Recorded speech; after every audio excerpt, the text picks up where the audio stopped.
15 अप्रैल को यह सार्वजनिक किया गया कि ईडी ने एक बोगस फर्जी चार्जशीट एजेएल और यंग इंडियन के मामले में दायर करी है, जिसमें सोनिया जी का और राहुल जी का भी नाम है।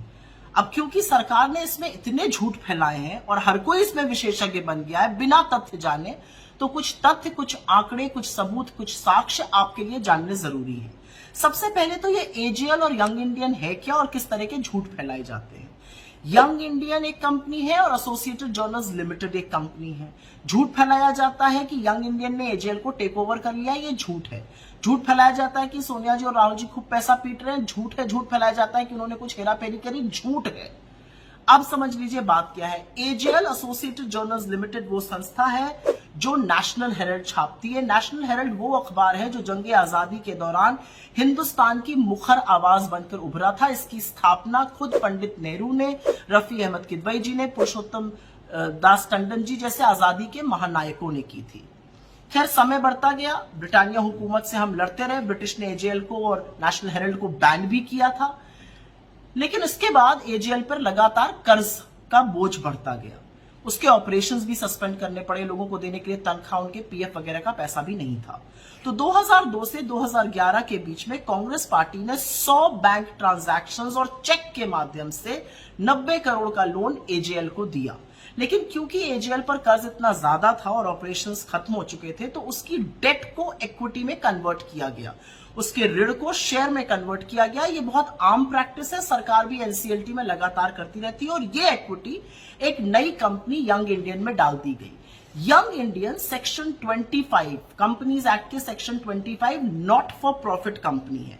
इसका क्या मतलब हुआ? नॉट फॉर प्रॉफिट का मतलब होता है कि ऐसी कंपनी अपने शेयर होल्डर को एक नया पैसा मुनाफे में, डिविडेंड में, सैलरी में नहीं दे सकती है। इसके शेयर होल्डर कौन थे? इसके शेयर होल्डर 4 लोग थे, सोनिया गांधी जी, राहुल गांधी जी, ऑस्कर फर्नांडिस जी और मोतीलाल वोरा जी। सोनिया जी तब अध्यक्ष थी, राहुल जी महासचिव थे, संगठन महासचिव ऑस्कर जी थे और मोतीलाल वोरा जी कोषाध्यक्ष मतलब ट्रेजरर थे। खैर, क्या यंग इंडियन ने एजेएल का टेक ओवर कर लिया? कतई नहीं। एजेएल के 700 शेयर होल्डर्स थे, ईजीएम में उन्होंने अप्रूव किया, तब डेट इक्विटी में कन्वर्ट हुआ और यंग इंडियन भी एक शेयर होल्डर बन गया। एजेएल की सारी संपत्ति, उसके सारे एसेट, उसके सारी इनकम उसकी अपनी है। उसकी इनकम का, उसकी रेंटल का एक नया पैसा ना तो यंग इंडियन में जाता है, ना उसके किसी शेयर होल्डर में जाता है। खैर, समय चलता रहा, गाड़ी पटरी पर आई और अब एजेएल, नवजीवन, नेशनल हेराल्ड, कौमी आवाज जैसे अखबार छापता है, वेबसाइट चलाता है, तमाम सोशल मीडिया प्लेटफॉर्म्स हैंडल करता है। एक और झूठ बोला गया कि एजेएल के पास 5000 करोड़ की प्रॉपर्टी है। इतना पैसा तो बीजेपी के दफ्तरों में ही है, हमारे पास तो नहीं है, क्योंकि आईटी डिपार्टमेंट ने खुद एजेएल की प्रॉपर्टीज का आकलन मात्र 359 करोड़ पर किया है। खैर, 2013 में सुब्रमण्यम स्वामी इस पूरे मामले को लेकर कोर्ट गए। 2020 तक उन्होंने ये केस लड़ा। उसके बाद वो बड़े मुखर तरीके से नरेंद्र मोदी और अमित शाह के खिलाफ जहर उगलने लगे, उनका सच बयां करने लगे। इससे दोनों लोग डर गए, उनको लगा कहीं सुब्रमण्यम स्वामी बिदक न जाए।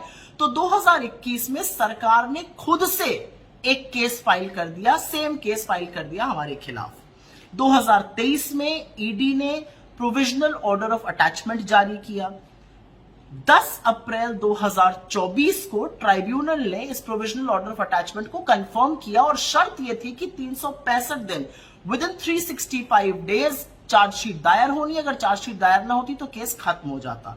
सरकार ने आनन फानन में, घबराहट में, बौखलाहट में 365वें दिन, 365th डे 9 अप्रैल 2025 को चार्जशीट दायर करी, जिसमें इन सब लोगों के नाम है।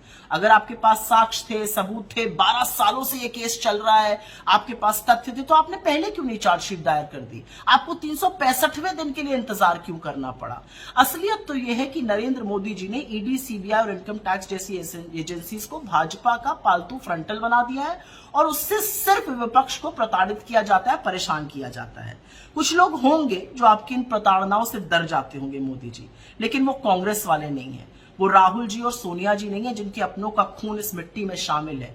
इन गीदड़ धमकियों से आप किसी और को डराइए। अगर आपको लगता है कि ये सब करके आपके खिलाफ उठने वाली आवाजें बंद हो जाएंगी, आपकी नफरत की राजनीति को हम यूं ही पनपने देंगे, आपके आदिवासी, दलितों, पिछड़ों के हक को हम ऐसे ही मारने देंगे, इस देश को बेरोजगार और महंगाई के तले दबने देंगे, तो ऐसा होगा नहीं।